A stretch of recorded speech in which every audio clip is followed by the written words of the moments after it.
The closest the church ever got to extinction took place with the man who built this structure behind me. I'm standing in front of Diocletian's baths. Diocletian was the final of the persecuting emperors. He was the one who led the most complete extinction level event against the church. There were 3 waves of persecution. In our studies of the book of Romans, we learned about Nero.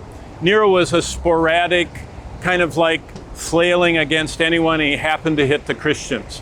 That was the first era of persecution. The second era we've also studied, especially with the time at Patmos with John in Revelation.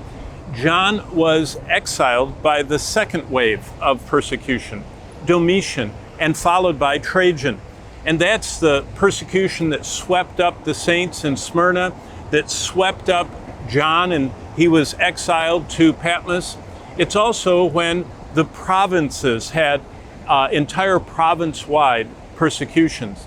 All of these events were basically the first and the second only touched a small part of the Roman Empire, but not Diocletian. Diocletian reigned from 284 to 305, and in those 21 years, he began the most systematic purge of Christianity. But to show you how good he was at everything he did, the building behind me, 1.3 million square feet, the largest of all the ancient Roman bath palaces. This had all of the delights the Romans loved in the Roman bath that 3,000 people at once could enjoy. And basically this whole square of Republica follows the pattern of this gigantic bath. But that's not all that Diocletian did. He was a superior administrator. He fixed the Roman roads, all 54,000 miles of them.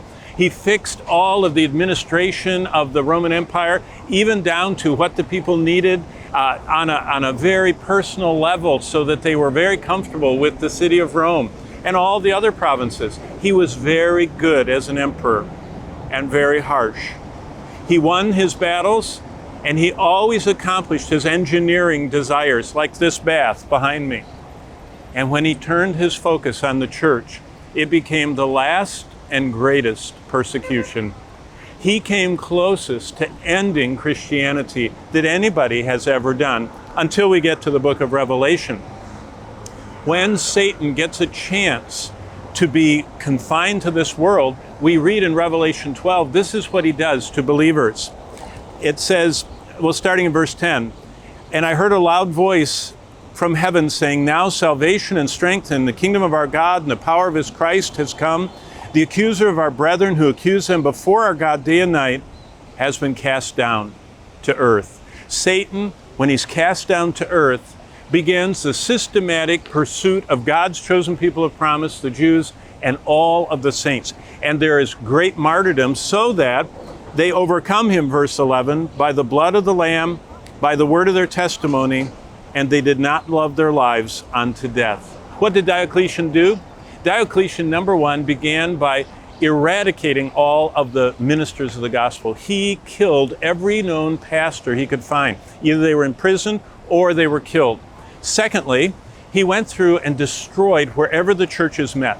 That's why there is really no meeting place that we know of, archaeologically speaking, still standing anywhere of the early church that's before the 300 AD.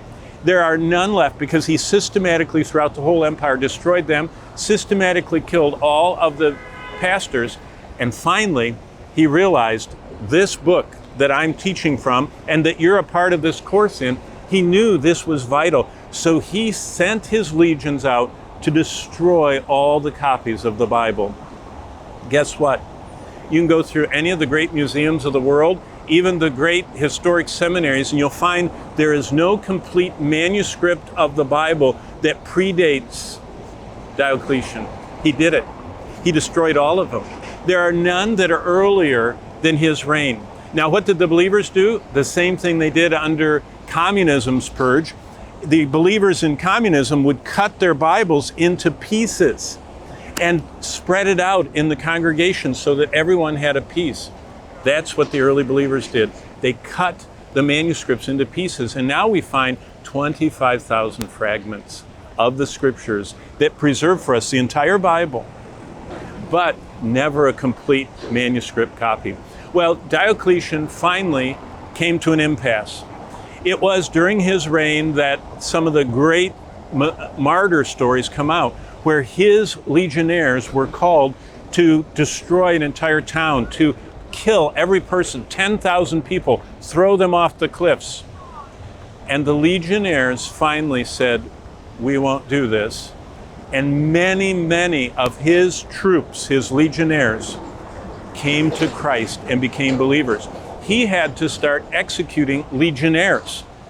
And that's why Diocletian became the first Roman emperor to retire. He wasn't killed in battle. He wasn't assassinated or poisoned. He didn't die of dissipation. He quit. He said, that's it. He could not defeat Christianity, so he just stopped.